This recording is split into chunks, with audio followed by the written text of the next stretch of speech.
Emma sat on a park bench and watched Zoe trying to catch pigeons. The pigeons, as if realizing that a 3-year-old girl couldn't hurt them, flew a meter away from the laughing girl and landed on the ground again. Zoe laughed merrily, flung her arms out to the sides and ran into the thicket of birds again. Emma smiled. How good it is to be small. A child doesn't know yet that there's always some sort of squabbling going on in life. All the things that poisoned her mom's life so much. Emma was lucky in quotes, of course, to marry for love. As it seemed to her lately, love was just on her side. Though it's been so long since she's seen her husband that she'll soon forget what he looks like altogether. The fact is that Emma, as they say, did not fit in with society. Her mother-in-law disliked her at first sight. She then so much worried that even wanted to break with David, but he said that his child will live with him, and the words of the mother should not pay attention to the words of the mother, like will survive and all that. Emma believed David, because he knows his mom. After the wedding, Scarlett seemed to calm down a bit. At least she didn't openly insult Emma. Her gaze certainly hadn't warmed, but Emma tried to ignore her. And she'd recently learned that all this time Scarlett had been dripping on David's mind that Zoe wasn't his child. Emma had been so shocked that she had tried to talk to her husband, but he had only cut her off. When I get back from my business trip, then we'll talk. What business trip? David, you're not home much as it is. Zoe and I hardly see you. He grinned wryly and said, maybe it's for the best. David didn't say any more, just walked away. Scarlett followed her with a satisfied look. Emma glanced at her watch. She had to get back or her mother-in-law would say she was loitering while her husband was away. And the fact that she was with child didn't limit her fantasies. Let's go home, my dear. Emma took Zoe's hand and they walked slowly to the beautiful house behind the high fence. Zoe begged to be held and fell asleep just before the house, tired of chasing pigeons. Emma entered the house quietly and immediately heard her mother-in-law's voice. She was on the phone. You won't believe this, I'm so glad my son finally listened to me. I can't bear to see that girl around him. Can you believe she comes from some backwater village and still goes out on the streets? Emma leaned back against the wall. Her mother-in-law was silent for a while, apparently listening to what she was being told, and then continued, yeah, I went overboard with Zoe. You know, I should have taken a DNA test right away. It's a shame that my granddaughter has such a litter, but it's okay, I hope we can raise her properly. Let this one go where she belongs, like the track. David will come and kick her out, and Zoe will stay with us. Emma's breath caught. What is she saying? David loves her. Why should he kick her out and take the baby? What kind of nonsense is that? Emma was about to walk out, but then she heard Scarlett respond to the person she was talking to, please, the age of technology is no problem at all. I have so many pictures of her in bed with some guy. David almost went crazy, he wanted to leave right away. I talked him out of it so he would calm down and not do anything stupid. I don't want to get in trouble for this. Oh, I'll call you back, my son's on the phone. Yes, son. Scarlett's voice changed immediately, sad, mournful. Nothing, it's just the same old thing. What's there to be happy about, son? Your wife's been painting again, and she's been gone since this morning. I told her not to bring the kid, leave him at home while you hang around. And she just told me to fuck off. All right, son. I'll wait. 2 days. That's not that long. Let her get what she deserves. Scarlett disconnected the phone and smiled softly. Emma slipped silently into her room. The hair on her head stirred. What's going on? And what is she supposed to do? Emma was well aware that if everything was as her mother-in-law said, there was no chance. David had a knack for being very stubborn, and getting through to him was just impossible at times. She paced the room. "We must run, and run at once." "But where to?" Emma sat down on the bed. "Okay, we need to pull ourselves together and decide what to do." She will never, ever give up her little girl to anyone. She sat like that for about 15 minutes. She was brought back to reality by the slamming of a car door. Emma rushed to the window. Her mother-in-law was driving somewhere. The young woman quickly gathered her papers, everything she had of value. There wasn't much cash, but if she withdrew the money from her card right away, she'd have enough for a while. Emma already knew where she was going. When she was a little girl, she often visited her grandmother. Her grandmother lived in a different neighborhood, and Emma went to visit her on all her vacations. Later, when she was 13, her grandmother died, and she and her mom only went there for a day to clean up the grave. And when her mom got sick and died, Emma was in her 20s, and honestly, she never went there again. There was a fear that the house had burned down or someone had taken it over or something, but Emma tried not to think about it. She did everything, withdrew her money, took a train that was going the other way, then a bus, then another train. She traveled the rest of the way in a car that was loudly called a cab.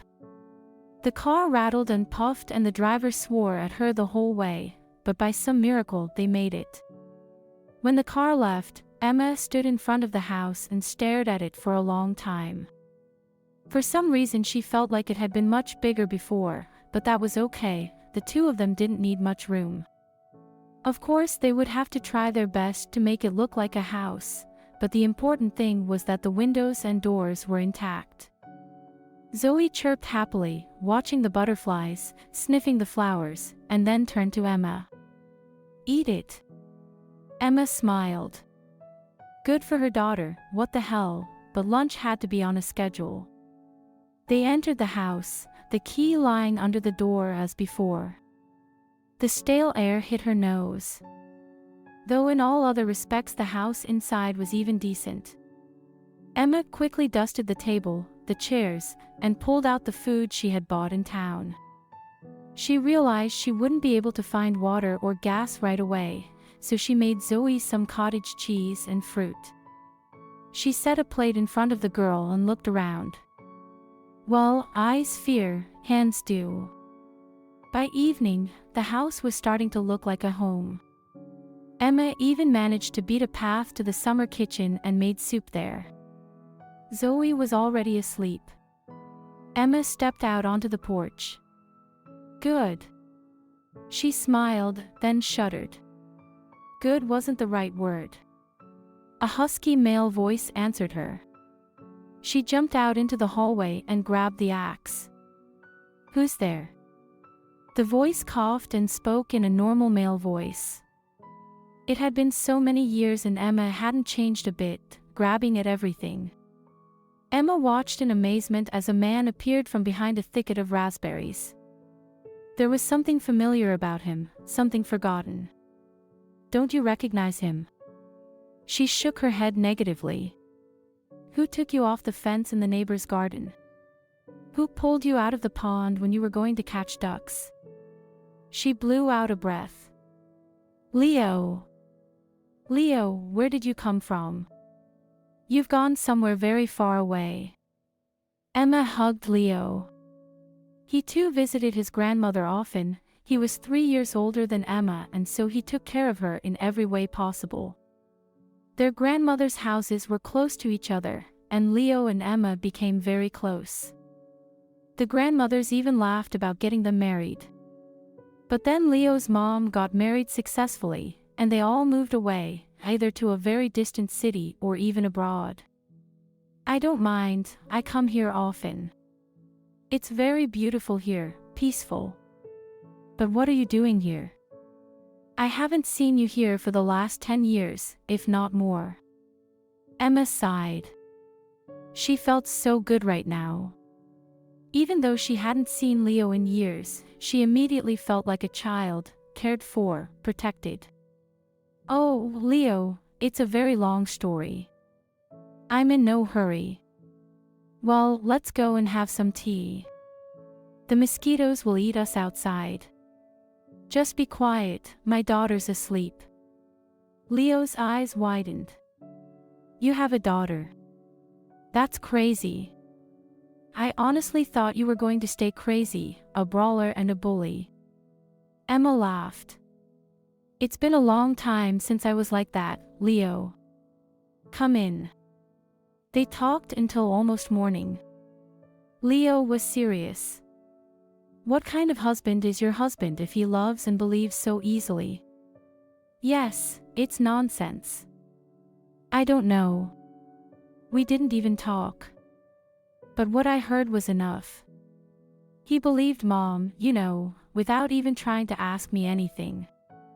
Okay, Emma the bully, it's morning. Gotta go to bed. I'll see you tomorrow. I'm gonna go. In the morning, Emma was woken up by a strange sound coming from the street. Zoe had already woken up, climbed up on a chair and stared out the window in surprise. Emma looked out there too.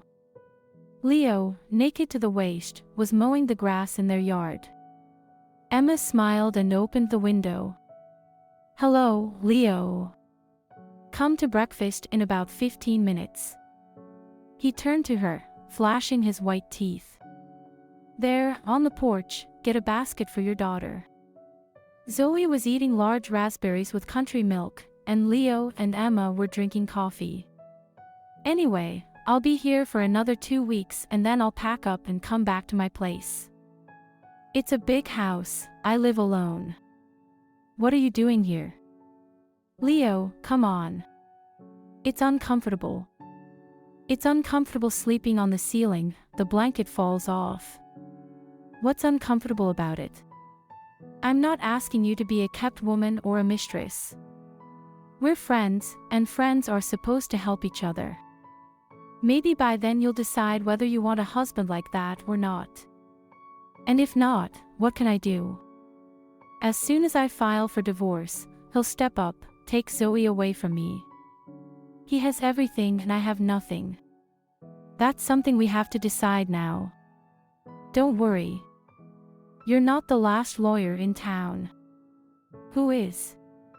You. You're a lawyer. Leo, this is crazy. I thought you were going to be a biker or a rocker or something. Leo laughed. I'll tell you a secret, I have a big motorcycle in my garage. Sometimes I even ride it. During their time in the village, Emma realized that Leo hadn't changed a bit. Grown up, of course, but not in every way. Sometimes he was still the same boy, fearless and fair. Leo's house was very large, much larger than Emma's husband's and his mother's. You could tell there wasn't a single woman's hand in it. Here you go, this is my bedroom, and this is my office. The rest is free. Take your room, I have to go. Leo returned a few hours later, followed by a car from which they unloaded a crib, baby furniture, and several boxes of toys. Here they didn't know exactly what the little princesses needed. Emma looked at him seriously. Leo, what's all this for? It's necessary. A week later, Leo began to prepare for his divorce from Emma. One day he came in, sat across from her and said, I saw your husband. Emma felt her palms sweat. And I must say we had a very productive conversation. He has a new love who doesn't want to see your husband's child. So, he suggests that you write a waiver of child support, point out that he is not Zoe's father, and he forgot she existed and granted the divorce. But she's his child. Does he really have it in his heart? Emma, I think all this man needs is himself. Don't ruin Zoe's life, give him up. Yeah, I'd love to. After 3 months, which seemed like an eternity to her, they divorced. Emma put her daughter in kindergarten and even started looking for a job. I don't understand why you need a job. Leo, what do you mean, why? How many times do I have to take advantage of your hospitality? I'll get a job, start making money, and we can rent something. Rent? You're going to move out. How long can I sit on your neck? You've done so much for us, we'll never pay you back. Leo jumped up and paced the room. No, this is all wrong. You don't have to go anywhere. What's more, marry me. Why? Why do you need us? I don't understand. Leo sat across from her. You know, you used to be smarter than that. I remember when my grandmothers used to say we'd get married, and you'd laugh and say, let him try not to. Well, we were kids then. Has that changed for you? Not for me, no. I don't know how to declare my love, and generally I'm so clumsy, but I don't see how I can go on living without you. I'm not rushing you, don't answer anything. Just don't run away, please don't run away anywhere. Emma wiped away her tears. Everything seemed right to her now, the way it should have been all along. She ran her hand through Leo's hair and nodded her head, good. Leo exhaled, for once in your life you at least listened to me.